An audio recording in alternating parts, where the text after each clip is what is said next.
आज का दिन अगर मैं ये कहूँ कि ब्लैक डे, तो इससे ये कहना गलत भी नहीं होगा।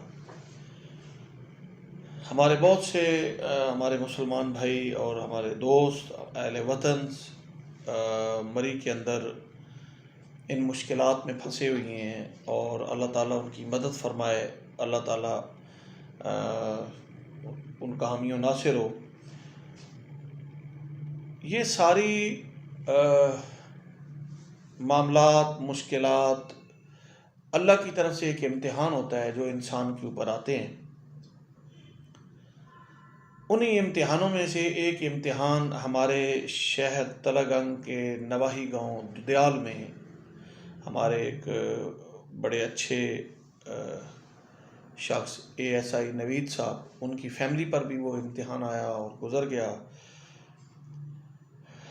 जहाँ तक मुझे मालूम हुआ है कि वो एक फ़ैमिली के 8 फ़र्द थे। कुछ मेरे दोस्त ने मुझे अभी इन्फॉर्म किया है कि 7 लोग थे, लेकिन अल्लाह जानता है। मैंने वो जब वीडियो देखी है तो मैं उस वीडियो को पूरा नहीं देख पाया। छोटे छोटे मासूम बच्चे, फ्रंट पे उसकी बच्ची बैठी थी और अपनी कार के अंदर ही उनकी डेथ हो गई। आज 9 जनवरी 2022 दिन 2:30 पर उनका जनाजा है।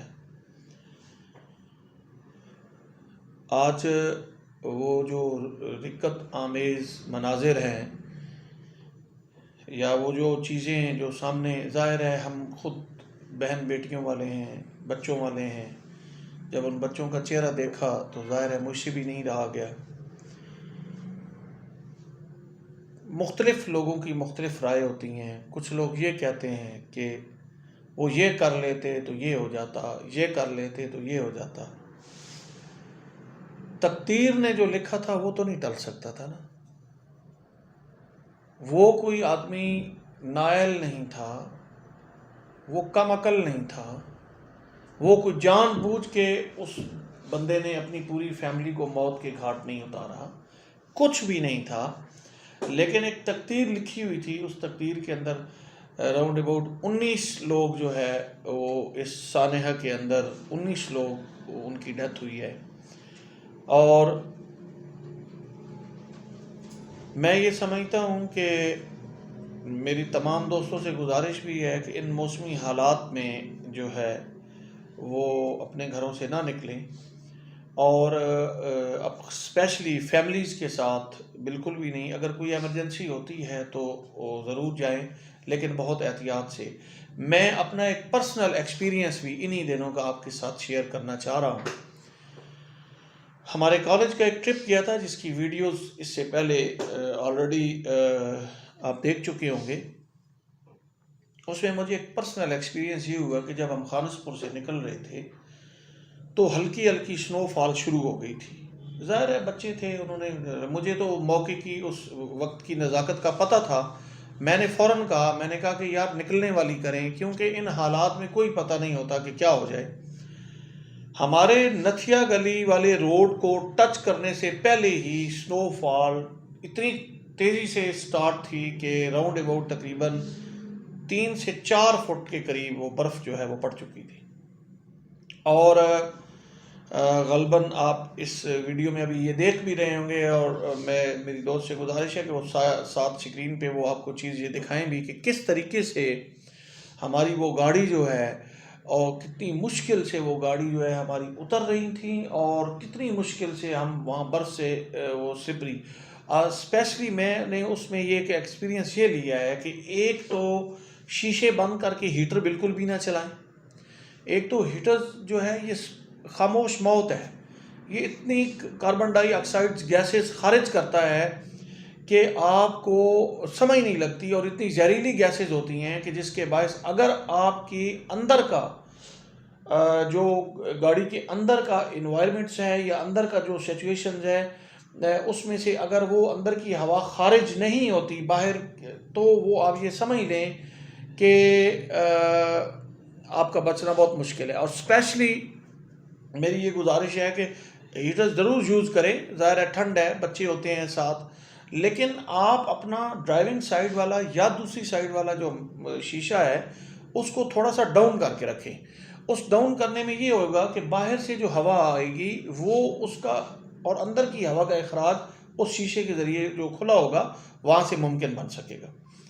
और दूसरा जो बड़ा मेन मैं आपके साथ बड़ा स्पेशली कि आपने वहाँ शायद जो लोग मेरे दोस्त पहले शायद गए भी हों, वहाँ पे जब स्नोफॉल पड़ती है तो वहाँ के जो लोग हैं बड़े बेहिस किस्म के लोग हैं। मैं ये फ़िक्रा इसलिए कह रहा हूँ वो मादरत के साथ कि अगर कोई ऐसा, मैं यकीन माने ये मैं इससे पहले मैं थोड़ी देर पहले एक वीडियो देख रहा था सोशल मीडिया पे। उसमें ये था कि मुझे ये कहना नहीं चाहिए लेकिन मैं अब ज़रूर ये कहूँगा बात कि गाड़ी को धक्का लगाने के लिए हमारे मरी के भाइयों ने जो छोटी गाड़ियाँ थीं 1500 रुपया मांग रहे थे और जो बड़ी गाड़ी थी उसका 3000 रुपया धक्का लगाने के लिए। यार मेरे भाइयों, इंसानियत भी बड़ी चीज़ होती है, जस्ट पैसा नहीं है।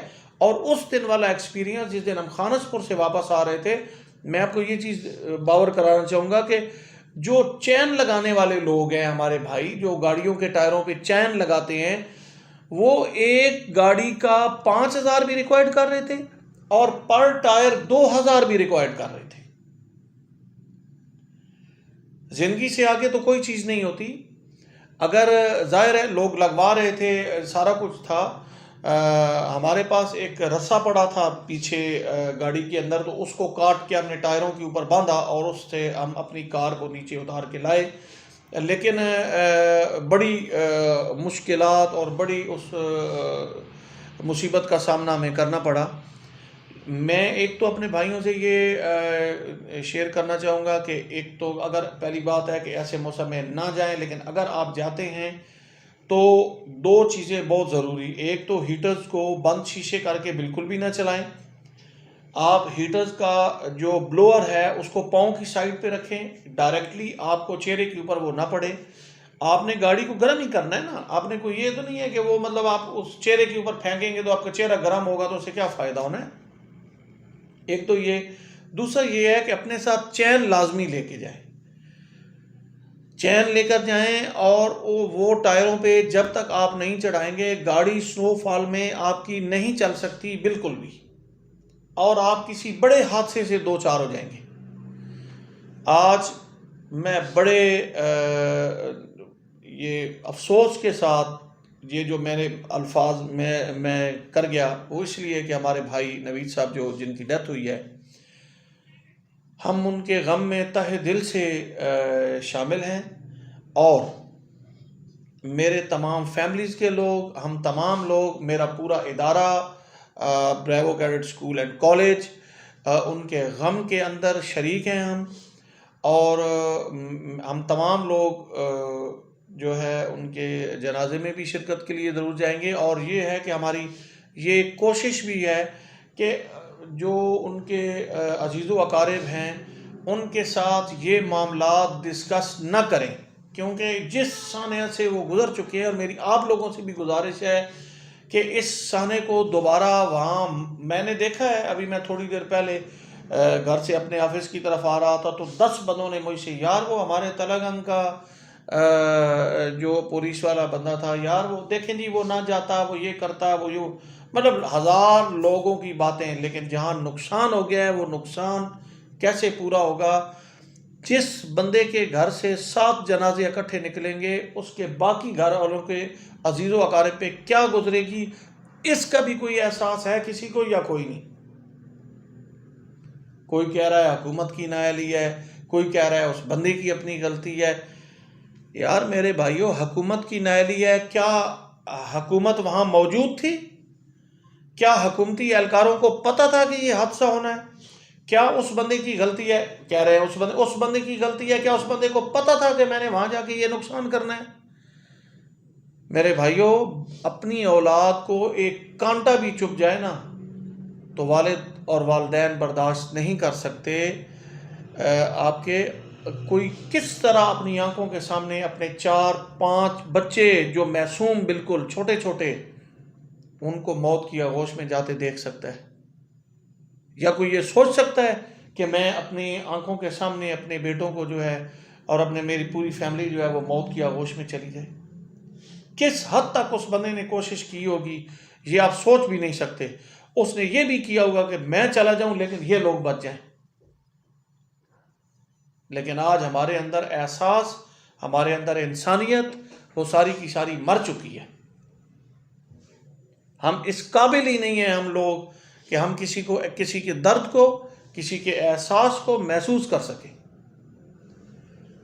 मेरी आपसे गुजारिश है, मामलात बहुत जज्बाती हो जाएंगे। ज़ाहिर है नुकसान हुआ है, वो उनका नुकसान नहीं है, वो हमारा नुकसान है। वो हमारे भाई थे, हमारा नुकसान है। उस नुकसान को कभी पूरा नहीं किया जा सकता। हम सारे मिलकर भी कोशिश कर लें तो उस नुकसान को पूरा नहीं कर सकते। और आज मेरी आपसे गुजारिश है कि किसी के गम में शरीक होने ज़रूर जाएं, लेकिन उसके गम के ऊपर तंज ना करें, वहाँ तंजिया फ़िक्रे ना बोलें। आज ये मुसीबत, आज ये मौत उनके घर में आई है, कल ये आपके घर में भी आ जानी है। उस वक्त ये सारी बातें आपकी सामने होंगी और आप देखेंगे कि यार ये अल्लाह ताला आपको अपने हिफ्ज़ व अमान में रखे। मेरी आपसे बार बार ये गुजारिश है कि कोई हुकूमत को या किसी और इदारों को ज़िम्मेदार न ठहराएं। ये अल्लाह की क़ज़ा है। जो गफलत, जो चीज़, जो गलती जो जिससे हो जाती है, कहते हैं को हमारा कुरान कहता है कि और तुम किसी की ऐबों पे पर्दा डालो, मैं तुम्हारे ऐबों पे पर्दा डालूंगा। अगर गफलत हुई गई है तो हम जैसे वो इंसान हैं, अगर कोई गलती उनसे हो भी गई है तो खुदा के लिए यार तंज ना करें, खुदा के लिए कोई ऐसी चीज़ें ना करें। अल्लाह की रज़ा थी, अल्लाह की मर्ज़ी इसमें शामिल थी। अल्लाह बेहतर फ़ैसले करने वाला है। हम कौन होते हैं अपने रब्बे काबा के जो फ़ैसले हैं उनको चैलेंज करने वाले। आपसे सिर्फ जस्ट गुजारिश है, किसी के गम में शरीक ज़रूर हों लेकिन तंज़िया अंदाज में बातें ना करें। और आज मेरी आपसे गुजारिश है तमाम लोगों से, नवीद भाई का जनाजा 2:30 पर दुदयाल गांव से उनकी फैमिली का और सारे उनका उठाया जाएगा। आप लोगों से गुजारिश है कि तमाम लोग उनके गम में शिरकत करें, ज़रूर करें। मैं फिर कह रहा हूँ, लेकिन तंजिया नहीं। तो अल्लाह ताला आपका हामी और नासिर हो, अल्लाह ताला आपको खुश रखे, अल्लाह ताला आपको अपने हिफ्ज़ व अमान में रखे। मेरा इदारा Bravo cadet school and college, तमाम एहलियान तलागंग नवीद भाई के फैमिलीज़ के और उनके तमाम अजीज़ व अकारिब के गम में बराबर के शरीक हैं। तो इसके साथ इजाज़त दीजिए। अल्लाह नेगहबान, अपना बहुत सारा ख्याल रखिएगा।